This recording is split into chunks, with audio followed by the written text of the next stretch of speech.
नाही, मी माननीय सुप्रीम कोर्टाचे मी आभार मानेन, कारण अक्षय शिंदे ह्या व्यक्तीच्या विरोधामध्ये जे काही आरोप तिथे झाले होते, जे काही कृत्य त्यांनी केलं होतं असं त्याच्यावर ठपका होता आणि अशा वेळेस त्यांनी पळून जाण्याचा प्रयत्न केला.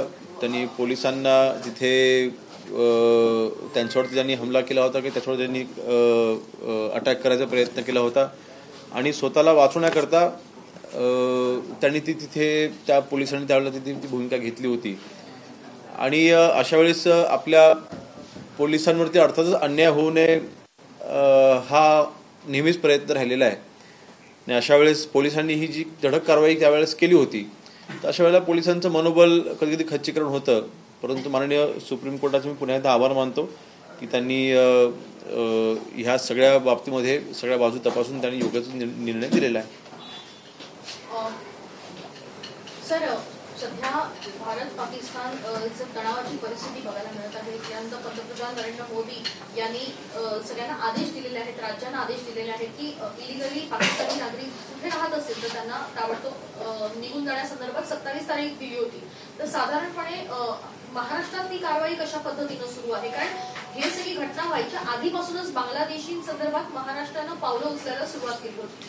नाही बघा, बांगलादेशांच्या बाबतीमध्ये माननीय मुख्यमंत्री महोदयांनी देखील महाराष्ट्र सरकारची भूमिका ही स्पष्ट केलेली होती आणि जे काही अनधिकृतरित्या बांगलादेशी आपल्या महाराष्ट्रामध्ये काही अनेक वर्षापासूनचे राहत आहेत, काही अजूनही यायचा प्रयत्न करत आहेत किंवा रिसेंटली जे काही आलेले आहेत, ते ह्या सगळ्यांना जी काही आपली स्थानिक जी मंडळी त्याला पाठीशी घालते, विशेषतः याच्यामध्ये आपण लक्षात घेतलं पाहिजे की बांगलादेशी हे काही डायरेक्ट बांगलादेशवरनं महाराष्ट्रामध्ये येत नाही आहेत. ते तिथे पश्चिम बंगालला उतरत आहेत, तिथे ते आतमध्ये शिरून येतात, लपून येत आहेत आणि मग हळूहळू 1-2 वर्षांमध्ये ते महाराष्ट्रापर्यंत पोहोचतात.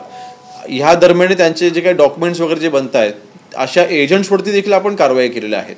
म्हणजे बांगलादेशींच्या बाबतीमध्ये जसं आपण सक्रिय आहोत किंवा आपण ॲक्टिव्ह आहोत किंवा आपण सतर्क आहोत, तशाच पद्धतीने आपण अर्थातच पाकिस्तानी जे काही नागरिक इथे विजा घेऊन आलेले आहेत, ह्याच्यामधलं ती मी माहिती पुन्हा एकदा देऊ इच्छितो की कोणीही मिसिंग नाही किंवा आपण कोणाची काही आपण शोध मोहीम वगैरे घेतलेली नाही. म्हणजे जे विजा घेऊन आले त्यांच्या बाबतीत मी म्हणतोय.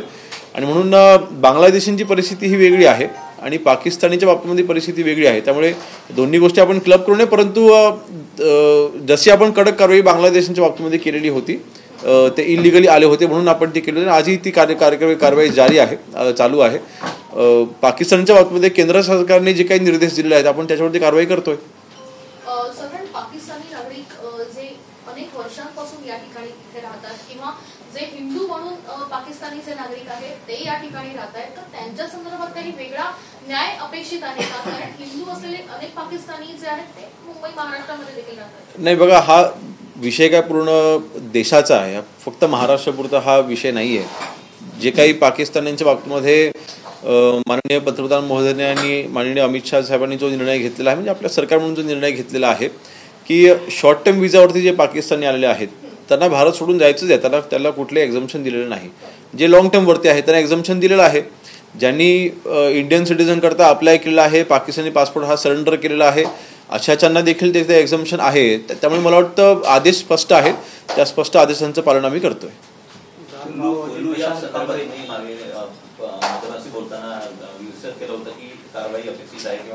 कुठल्या संदर्भात?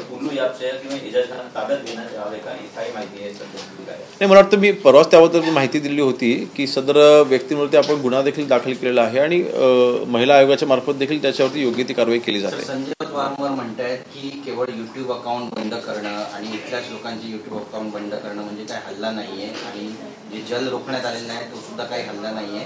13 दिवस होऊन गेले, अद्याप सरकारनं कुठलंही चोख उत्तर दिलं नाही. मला वाटतं कुठल्याही अशा बाबतीमध्ये शेवटी हा आंतरराष्ट्रीय विषय आहे आणि अशा वेळेला तडकाफडकी कधी कारवाई होत नसते आणि म्हणून मला वाटतं, आणि हा विषय कदाचित संजय राऊत साहेबांच्या कल्पनेच्या आणि डोक्याच्या पलीकडे असल्यामुळे तो वायफळ चर्चा पहिल्या दिवसापासून करतात. मी पाहतोय की हा अतिरेकी हल्ला भारतावरती झाल्यापासून त्या पहिल्या क्षणापासून संजय राऊत साहेब हे ह्या गोष्टीचं फक्त आणि फक्त राजकारण करतायत, जे दुर्दैवी आहे. आणि म्हणून मला वाटतं त्यांनी आता या गोष्टी थांबवाव्यात. पाकिस्तानाच्या विरोधामध्ये आपण सगळ्यांनी एकत्र आलं पाहिजे. आपण सगळ्यांनी या बाबतीमध्ये एकत्र म्हणून पाकिस्तानसारख्या देशाला आता आपण संपवता कसं येईल किंवा पाकिस्तान आता मी मागे देखील म्हटलं होतं की भविष्यामध्ये जर का POK हा भारताचा भाग झाला तर आपल्याला आश्चर्य वाटू नये. त्या दृष्टीने आपल्या माननीय पंतप्रधान मोदींची वाटचाल चालू आहे. त्यामुळे थोडा संयम राखावा आणि देशाची दिशाभूल करणं बंद करावं. महाराष्ट्र हा नेहमीच संवेदनशील राहिलेला आहे आणि अतिरेकी कारवायांना बळी देखील पडलेला आहे. तर ज्या पद्धतीचा अलर्ट सध्या देशामध्ये जारी करण्यात आलेला आहे, महाराष्ट्राला मोठी सागरी किनारपट्टी देखील आहे, तर त्या दृष्टीनं काही विचार केला आहे का? नाही, 26/11चा आपल्या सर्वांना हल्ला माहिती आहे की समुद्राच्या माध्यमातूनच समुद्राच्या मार्गाने त्यावेळेस अतिरेकी मुंबईमध्ये शिरले होते.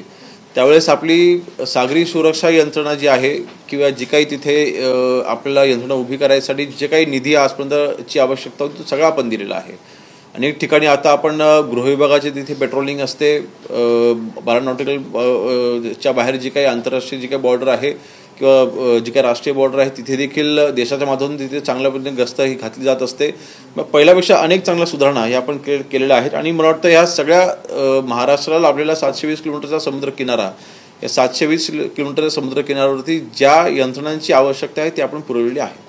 सर, एक महत्त्वाचा प्रश्न आहे. आपण पाहिलं की रायगडला अजूनही पालकमंत्री नाहीये आणि याच ठिकाणाहून 1993 साली सुद्धा दहशतवादी कारवाया ज्या आहेत त्या सुद्धा झाल्याचं पाहायला मिळालं होतं आणि त्या अनुषंगाने पालकमंत्री या जिल्ह्याला नसणं हे धोक्याचं नाही आहे. नाही, पालकमंत्री जरी नसले तरी सुद्धा यंत्रणा ह्या ऍक्टिव्ह असतात. त्यामुळे दोन्ही विषय हे वेगळे आहेत. परंतु मला विश्वास आहे की रायगड हा जिल्हा शिवसेनेचा बालेकिल्ला राहिलेला आहे. आजही शिवसेनेचा बालेकिल्ला आहे आणि बरेचसे आमचे जरी अधिकृत पालकमंत्री नसले तरी सुद्धा ते स्वतः तिथे ऍक्टिव्ह असतात. त्यामुळे अशा बाबतीमध्ये आम्हाला रायगडची काही चिंता नाही. माओवादी प्रशांत कांबळे याला अटक करण्यात आली. उर्फ लॅपटॉप त्याचं नाव आहे. ऍक्टिव्ह होता गेली काही वर्ष सातत्याने. तर नाही, मला वाटतं आपण जर का पाहिलं मागच्या 7 ते 8 वर्षामध्ये माननीय एकनाथ शिंदे साहेब ज्या वेळेला मुख्यमंत्री होते त्या 2.5 वर्षामध्ये देखील आज माननीय देवेंद्र फडणवीस साहेब मुख्यमंत्री आहेत त्यांच्या कालावधीमध्ये देखील माननीय एकनाथ शिंदे साहेब ज्यावेळेला तिथे पालकमंत्री होते त्यावेळेला जी काही कारवाई त्यांनी 2.5 वर्षामध्ये तिकडे केली, त्यांनी जे काही काम पालकमंत्री म्हणून केलं की माओवाद्यांना तिथे जे काही ब्रेन वॉश करून त्यांना महाराष्ट्राच्या विरोधामध्ये भडकवलं जात होतं, त्यांना देशाच्या विरोधामध्ये भडकवलं जात होतं, अशा सगळ्यांना एकत्र करून त्यांना व्यवस्थित समजावून मला वाटतं आता 90% नक्षलवाद आपण महाराष्ट्रामध्ये आपण हद्दपार केलेला आहे. आणि ह्याच्यासाठी माननीय अमित शाह साहेबांनी जे काही सहकार्य केलं, त्यांनी जे काही तिथे महाराष्ट्र सरकारला तिथे यंत्रणा पुरवल्या, त्यांनी देखील याच्यामध्ये जातीनं लक्ष घातलं आणि म्हणून मला वाटतं हे होऊ शकलं. त्याचीच ही एक कारवाई आहे मी असं म्हणेन. म्हणून अशा व्यक्ती महाराष्ट्रामधून ज्यावेळेला नक्षलवाद संपवायच्या दृष्टीने आपण पावलं उचलत आहोत त्या दृष्टीने आजचं पावलं हे महत्त्वाचं आहे. माओवाद्यांकडे जे इंटेलेक्ट म्हणजे बौद्धिकचे दृष्ट्या अतिशय सक्षम असलेले काही प्राध्यापक असेल किंवा विचारवंत असेल हे छुप्या पद्धतीने ऍक्टिव्ह असल्याचं समोर येते. असे अनेक स्लीपर्सचे आहेत ते ऍक्टिव्ह आहेत पुणे परिसरात. नाही, मला वाटतं आता जर का आपण पाहिलं मागचा जर का आलेख आपण पाहिला मागच्या 3-4 वर्षामध्ये नक्षलवाद्यांच्याकडनं होणारे हमले देखील आता त्या भागामध्ये कमी झालेले आहेत. तर कारणच एक आहे की तिथे आपल्या गृहविभागाने केलेली कारवाई, माननीय मुख्यमंत्री महोदय उपमुख्यमंत्री महोदयांनी तिथे दाखवलेली सतर्कता आणि माओवादी जे गावागावात जाऊन लोकांना देशाच्या विरोधात भडकवत होते त्यांना सरकारने पुढाकार घेऊन आता आपल्याकडे आपल्या बाजूने वळवलेला आहे. आणि म्हणून मला वाटतं हा आमूलाग्र बदल हा त्या नक्षलवादी भागामध्ये आपल्याला पाहायला मिळतो. किंबहुना मला वाटतं कदाचित देशामधली सर्वात मोठे स्टीलचे प्लांट आता त्या भागामध्ये उभे राहत आहेत, रोजगार उभा राहतोय. अशा वेळेला मला वाटतं महाराष्ट्रामध्ये नक्षलवाद हा जोपासता संपुष्टात येत आहे. सुरुवातीला मंत्री प्रताप सरनाईक यांनी एसटी कर्मचाऱ्यांच्या पगारासंदर्भात निधीच्या संदर्भात प्रश्नचिन्ह निर्माण केले होते किंवा प्रश्न विचारले होते.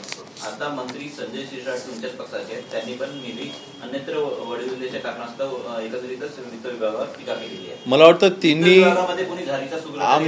आमचे 3ही नेते एकत्र बसून या बाबतीमध्ये नक्कीच चर्चा करतील आणि मला विश्वास आहे की कुठल्याही ह्या मंत्रिमंडळामध्ये कुठल्याही मंत्री महोदयांवरती किंवा त्या विभागावरती निधीच्या बाबतीमध्ये अन्याय होणार नाही हा माझा विश्वास आहे.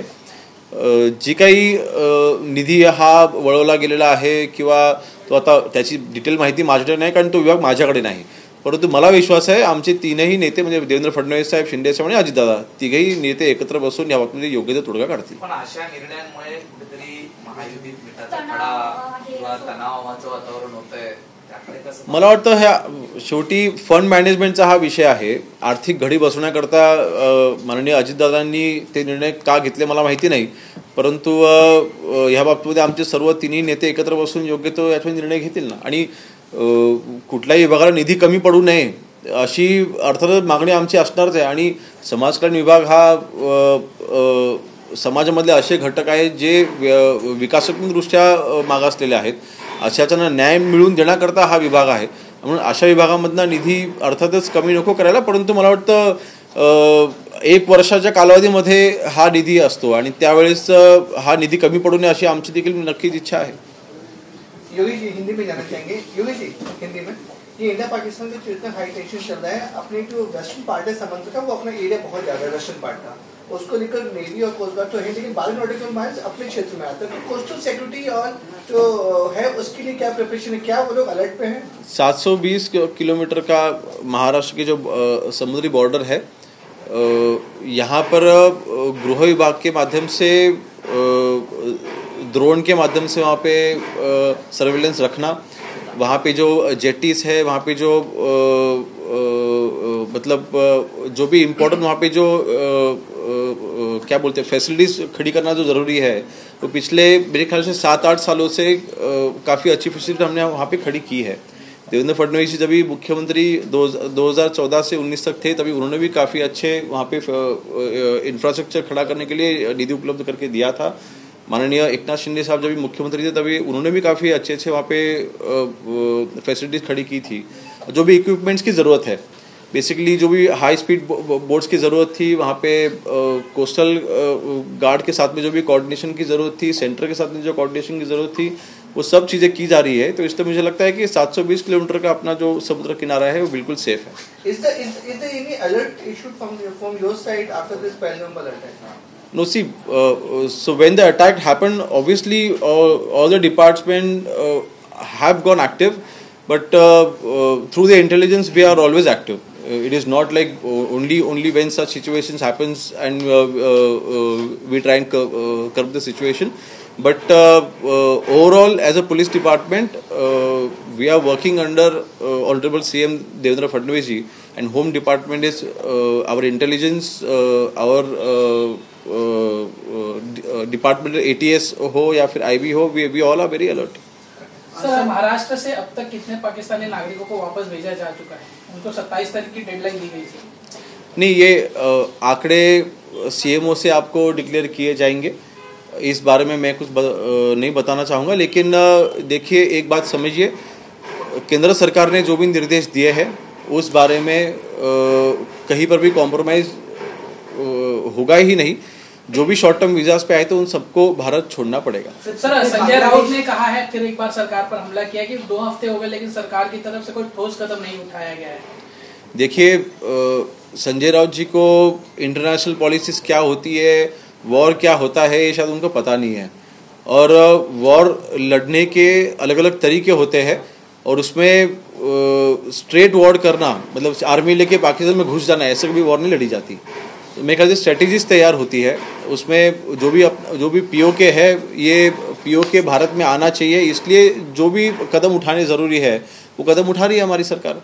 सर, कितने बांग्लादेशी जो है उन्हें आइडेंटिफाई किया गया है फिलहाल महाराष्ट्र में? हाँ जी, कितने बांग्लादेशी जिन्हें आइडेंटिफाई किया गया है महाराष्ट्र में कहीं पकड़े जा रहे हैं? नहीं, मेरे ख्याल से ये आंकड़ेवारी मैंने पिछले महीने दी थी, लेकिन एक समझिए आज तक की जितनी भी कार्रवाई हुई है बांग्लादेशियों को पकड़ने के बारे में, उसमें सबसे ज़्यादा कार्रवाई इस साल हुई है. मार्च तक लगभग मेरे ख्याल से सिर्फ महाराष्ट्र में ही लगभग 350 से 400 बांग्लादेशी हमने पकड़े थे. अभी वो रिसेंट का आंकड़ा मैंने लिया नहीं, लेकिन आज तक की सबसे बड़ी कार्रवाई इस साल महाराष्ट्र में बांग्लादेशी के बारे में हो रही है. Thank you.